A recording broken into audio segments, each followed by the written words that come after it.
ప్రియమైన సహోదరి సహోదరులారా, 3వ రోజు మనం ప్రవేశించాం లెంట్ కాలంలో. ఈ 3వ రోజు 3వ ముళ్ళు కామం. ఈరోజు నేను మీతో చాలా మృదువుగా మాట్లాడనివ్వండి. కామం అనేది ఒక క్రియతో మొదలవ్వదు, అది ఒక చూపుతో మొదలవుతుంది. ఒక్క క్షణం ఎక్కువసేపు నిలిచిపోయే ఒక చూపు, మీరు అనుమతించే ఒక చిన్న ఆలోచన, మీ మనసులో మళ్ళీ మళ్ళీ కదిలే ఒక దృశ్యం. మొదట్లో అది చాలా చిన్నదిగా అనిపిస్తుంది, హాని లేనిదిగా అనిపిస్తుంది, అది కేవలం మీ వ్యక్తిగతం అనిపిస్తుంది. దానిని ఎవరు చూడరు, ఎవరికి తెలియదు, కానీ లోపల ఏదో మారిపోతుంది. కామము ఎప్పుడూ అరవదు, అది మెల్లగా గుసగుసలాడుతుంది. అది ఉత్సాహాన్ని వాగ్దానం చేస్తుంది, బాధ నుండి తప్పించుకోవచ్చని చెప్తుంది, తృప్తిని ఇస్తానని నమ్మిస్తుంది.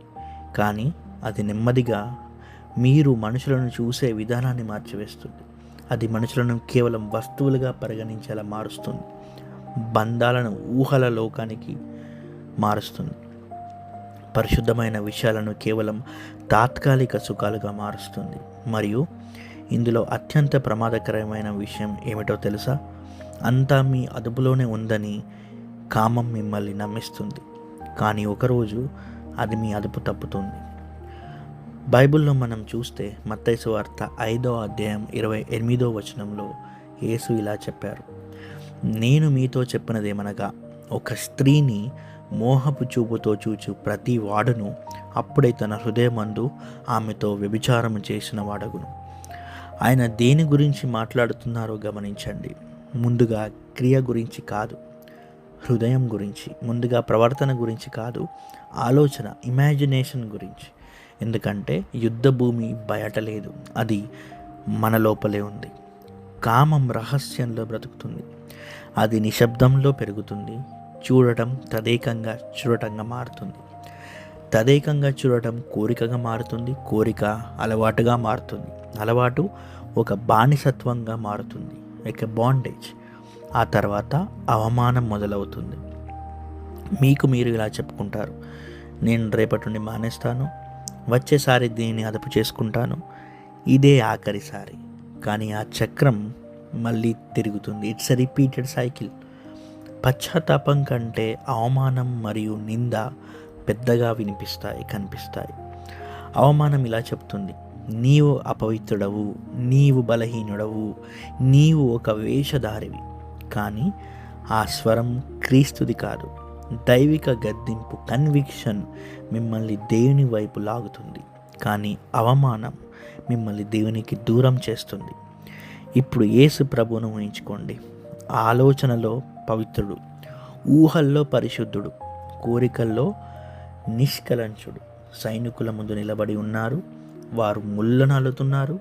వారు ఆ ముళ్ళను ఆయన తల మీద అదిమిపెట్టి, ఏ తల అయితే ఎప్పుడూ అపవిత్ర ఆలోచనలకు చోటు ఇవ్వలేదో ఆ తల అపవిత్రంగా ఆలోచించే మన మనసుల కోసం గాయపరచబడింది.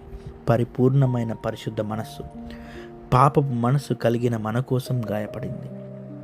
1 కొరింథీయులకు రాసిన పత్రిక 6వ అధ్యాయం 19 నుండి 20 వచనాల్లో మనం చూసినట్లయితే, మీ దేహము దేవుని వలన మీకు అనుగ్రహింపబడి మీలోనున్న పరిశుద్ధాత్మకు ఆలయమై ఉన్నదని మీరెరుగరా?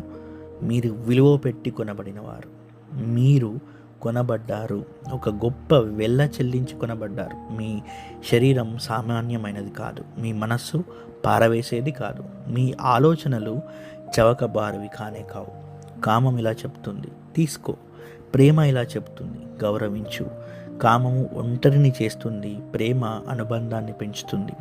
కామము వాడుకుంటుంది, ప్రేమ విలువనిస్తుంది. బహుశా మీ పోరాటం రహస్యమైనది కావచ్చు, బహుశా ఇది ఎన్నో ఏళ్ళుగా ఉండవచ్చు, బహుశా ఇది చిన్నప్పుడే మొదలై ఉండవచ్చు, బహుశా ఎవరికి తెలియకపోవచ్చు, కానీ దేవునికి తెలుసు. ఆయన దీనిని చూసి దిగ్భ్రాంతి చెందడం లేదు, ఆయన మిమ్మల్ని అసహించుకోవడం లేదు, ఆయన మీకు దూరంగా లేడు. ముళ్ళ కిరీటాన్ని ధరించిన ఆ దేవుడు మీ మనసులో జరుగుతున్న యుద్ధాన్ని అర్థం చేసుకోగలడు. విడుదల అనేది కేవలం మన స్వశక్తితో రాదు, అది సమర్పణతో మొదలవుతుంది. మీ కళ్ళను కాపాడుకోండి, మీ ఆలోచనలను, మీరు ఏమి ఇస్తున్నారో జాగ్రత్తగా ఉండండి. మీరు ఒంటరిగా ఉన్నప్పుడు దేనికి చోటు ఇస్తున్నారో ఎంచుకోండి. ఒకవేళ మీరు పడిపోతే ఆయనకు దూరం అవ్వకండి, ఆయన వైపు పెరగెత్తండి. ఎందుకంటే గాయపరచబడిన ఆ రక్షకుడే మనల్ని పవిత్రపరిచేవాడు. ఆ రోజు ఆ రహస్య పోరాటాన్ని ఆయన పాదాల దగ్గర పెట్టండి. ఆ అవమానాన్ని విడిచిపెట్టండి, ఆ పాపపు చక్రాన్ని విడిచిపెట్టండి. ఆయన నొసటి నుండి చిందిన ఆ రక్తము మన ఆలోచనలు కడిగి పవిత్రపరచనిద్దాం. ప్రార్థించుకుందాం.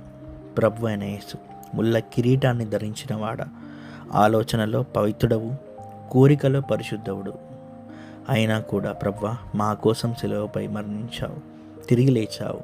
మా మనస్సులలో మేము పోరాడుతున్న ప్రాంతాలను స్వస్థపరచు, మా ఆలోచనలు పవిత్రపరచు, మా ఆలోచన శక్తిని తండ్రి మరింత మరుగుపరచు, మా ఇంద్రియ నిగ్రహాన్ని బలపరచు.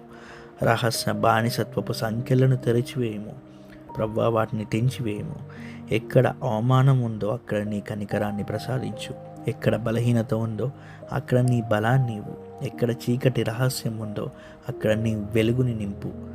ఈ ముళ్ళును నీకు సమర్పిస్తున్నాం తండ్రి. యేసుక్రీస్తు శక్తిగల నామమున ఈ ప్రార్థనను అంగీకరించండి ప్రభువా. ఆమెన్.